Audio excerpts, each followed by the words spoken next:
Welcome, everybody, to Galaxy Brains, where we grow your brain so large that your amygdala explodes. It's science. Look it up.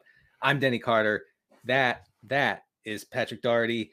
We are here to expand your mind. And Pat, today we're starting with Russell Wilson. As usual, he is a mainstay with Galaxy Brains because his brain is also large.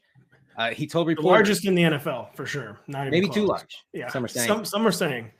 Russell Wilson, when asked by reporters if he's going to be okay with his hamstring injury, with several other nicks and bruises that he has through 6 weeks of the season, he told reporters that, quote, "I have Wolverine blood." So we have to counter that by saying, absolutely, you do not have Wolverine blood, Russell Wilson. And here's how I know. The actual character Wolverine from X-Men, which I know Pat is not familiar with as someone who adamantly hates comic books and cartoons. That's a bit strong, but here's how I know that that's not true. Wolverine is a badass, and Russell Wilson is not. There are many differences between the two that it jumps out to me most. Yeah, I mean, I've seen a Wolverine kill some people. I've seen Russell Wilson kill some drives this year by putting the football into the turf. And yeah, I don't have any comic book knowledge because I told you before the show, I spent my childhood doing the only thing more nerdy than reading comic books, which was following baseball.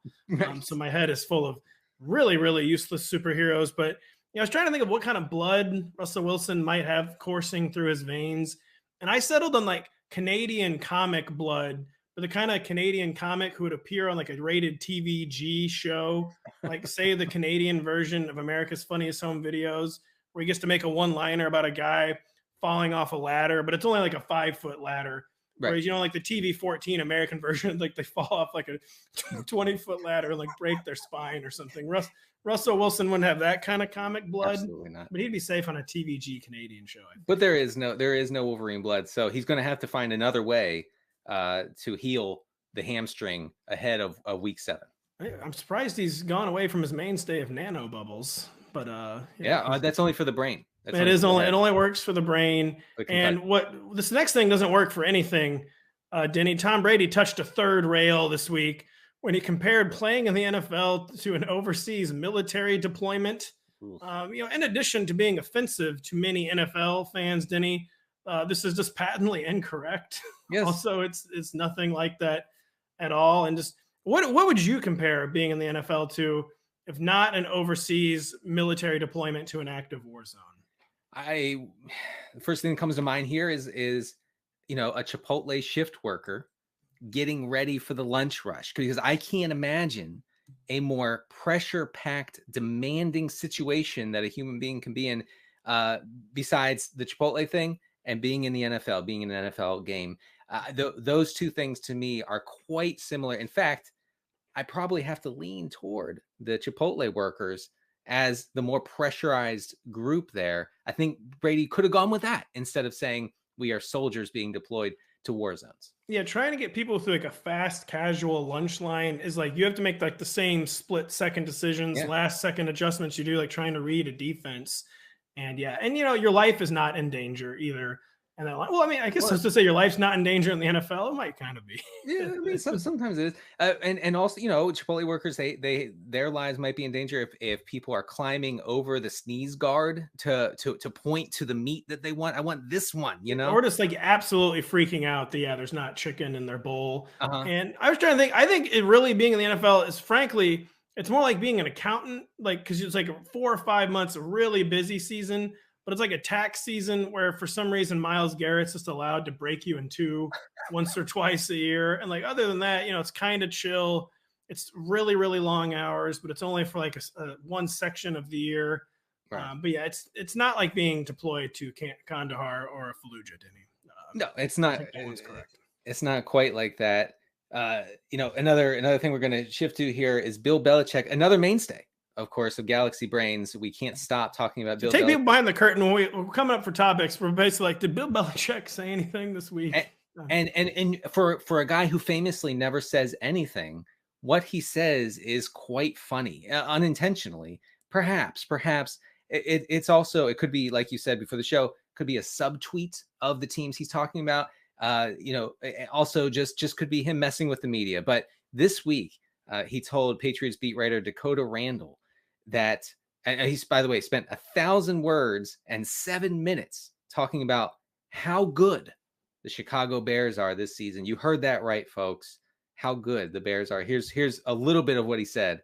Bill Belichick said of the Bears, offensively, this is a very talented skill group of players, the backs, the tight ends, certainly the receivers, certainly, by the way. Yes, sir. I mean, that goes without saying. They have a lot of weapons.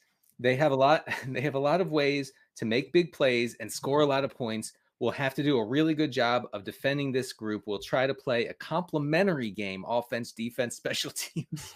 It'll be a big challenge for us, like it always is. So he said that the Bears offense, which has, by the way, Equanimeous St. Brown as their wide receiver too. Nothing against my guy Equanimeous. As a lethal, dangerous group in the NFL, of course, the Bears are the worst offense of recent memory. Yeah, this is the same Bears offense that is like basically popping champagne bottles in the media this week, like finally getting N'Keal Harry back. Like it's just really, the guy the Patriots could not wait to get rid of after he was a colossal first-round bust. We really think he's going to change the face of this offense. The same offense that finally got 25-year-old rookie Velus Jones back last week, and then he instantly lost the game by losing a fumble inside his own 10-yard line. And Bill's favorite bit. So Bill, one of the rumors on Bill is always, man, he's really funny behind the scenes. And like you say, he is actually funny out in the open, but it's so droll, it's so sarcastic, it's so subtweety. Like if you're spending 1,000 words talking about the Bears offense, like I'm sorry, even if he doesn't realize that, like that is a bit. Like he is doing a bit, and he is making fun of you. I believe he's a performance artist at this point, and I think that he does have a galaxy brain, which is why he's always on the show. Because no one else would talk about their opponent like this, especially such a down bad opponent. Of course, no head coach is going to say, "Oh yeah, no, these guys are miserable. We're going to beat them by 6 touchdowns." But there are other ways to say it besides literally making them look like the 1985 Bears. Yeah, I mean, the team that has gotten Cole Kmet 8 receptions all year, you probably don't need to compare to like the 99 to 2001 Rams. Their offensive prowess. There's a lot of things you don't need to do in the NFL, Denny, but one of them is play football. Kadarius Toney has not done that since week 2.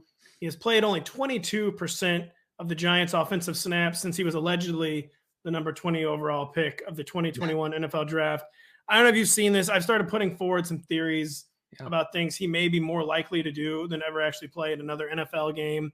One of which was kind of nerdy for like your horror fan friends, but I frankly sometimes think he's more likely to be absorbed into the walls of the Overlook Hotel than he is to ever play another game of football. I think I've made that joke before. He's always been at the Overlook Hotel. He's never leaving the Overlook Hotel. Yeah. But he also maybe he just wants a simpler life. Maybe he wants to be a shepherd.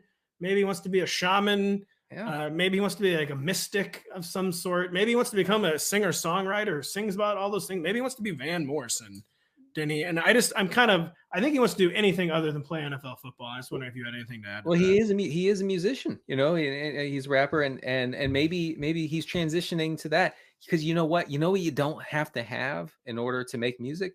You don't have to have 2 healthy hamstrings. Your hamstrings can be a mess, and you can still make music. And this guy, he has injuries to both hamstrings. I mean, it's unbelievable. So, yes, I think that he would rather be doing pretty much anything, well, including not playing for the Giants. No, I mean, we try not to talk about the players' personal lives, but there have been reports out there like Kadarius Toney might undergo some plastic surgery to get a 3rd hamstring, just solely so he can also pull that. he have another reason that he can't play this upcoming week, and maybe focus on some of his off the field endeavors. So we say this as Kadarius Toney admirers, like we want him on the field. Like I love watching him play. He was electric in what I believe were 3 games last year, although I could have been hallucinating. There's really no way to tell at this point. And now we're on to Wan'Dale Robinson, Denny. Nothing could go wrong. No looking back. Because Wan'Dale Robinson with a touching Kadarius Toney tribute of not playing football for over a month. Yeah. Is now finally back. Stay healthy, hamstrings for Wan'Dale. So we're on to Wan'Dale Robinson. We're on to week 7. We're on to more brain expansion. For Denny Carter, I'm Patrick Daugherty. Thank you for joining us as always.